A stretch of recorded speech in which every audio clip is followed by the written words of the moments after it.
অবচেলা ছিল অন্যতম। আর একটি বন্ধু, আমার বাল্যকালের বন্ধু ছিল, এরা দুজনই আর পৃথিবীতে নেই, চলে গেছে। দুজনেই সাংবাদিকতা করেছে। আর একজন হল মোহাম্মদ জাহাঙ্গীর, আমরা প্রাইমারি স্কুল থেকে শুরু করেছি। আসলে মাহফুজুল্লাহ চলে যাওয়ার পর থেকে আমি খুব একা হয়ে গেছি। রাজনীতি তো আমি একা হয়ে গেছি। আমাদের জীবনের প্রথম সকাল যখন হতো, দুজনের কথা বলতাম। মেয়েরা জানে, ছেলে জানে, আমাদের বউ জানে। আমাদের কথার সাবজেক্ট ছিল বন্ধুদের আলোচনা, আমাদের সাবজেক্ট ছিল দেশে কি হবে। এবং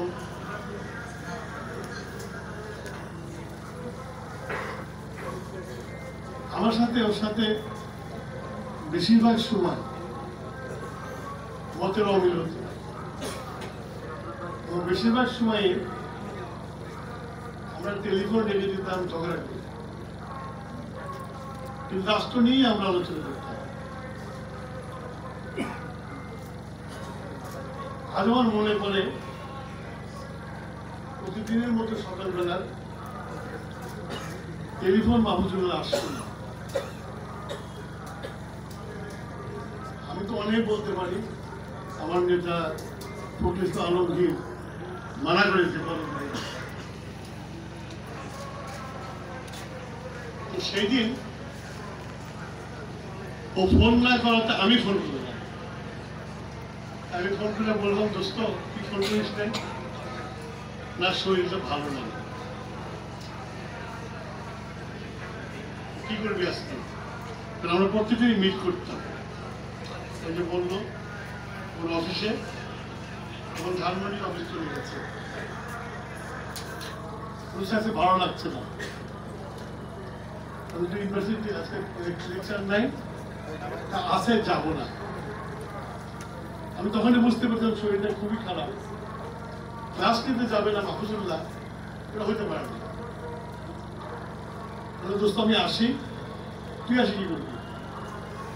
বিরক্তি হলো।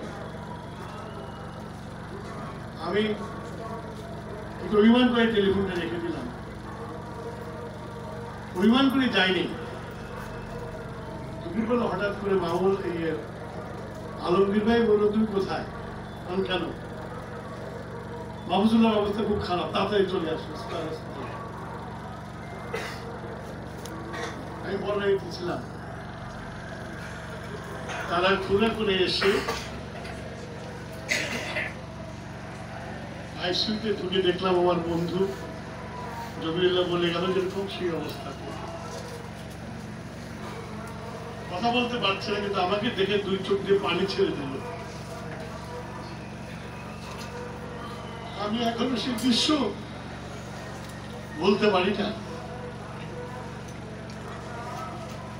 আসলে মাহফুজুল্লাহ যোদ্ধা ছিল,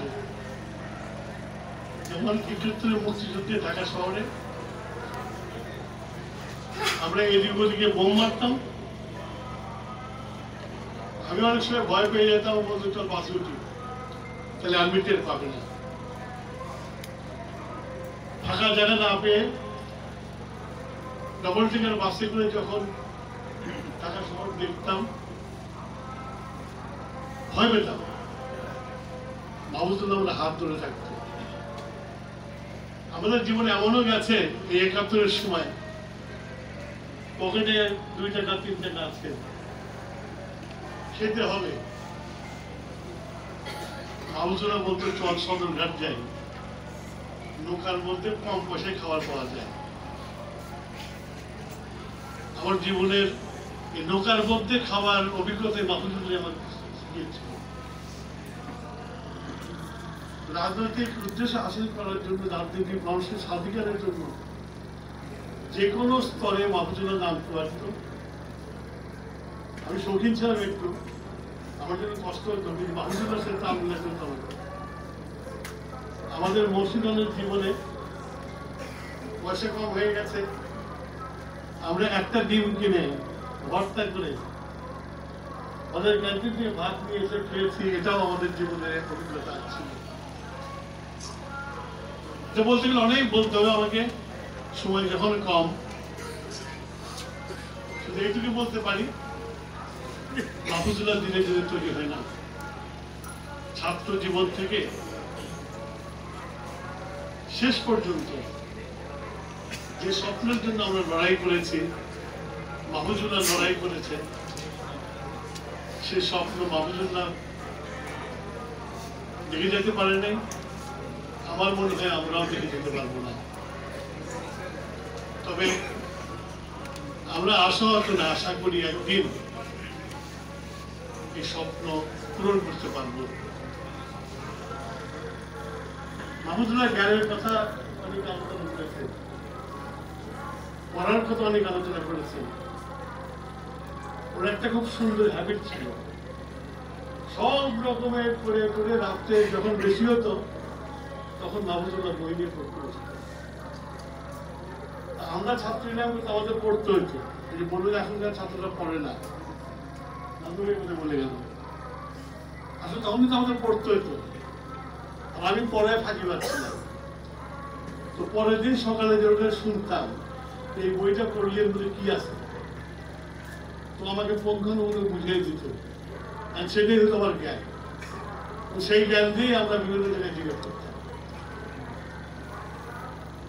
তো কোন দিকে আলোচনা করবো আমি নিজে এখন খুঁজে পাচ্ছি না, কেন মাহফুজুল্লাহর সঙ্গে আলোচনা করতে অনেক আলোচনা করতে হয় আমাকে।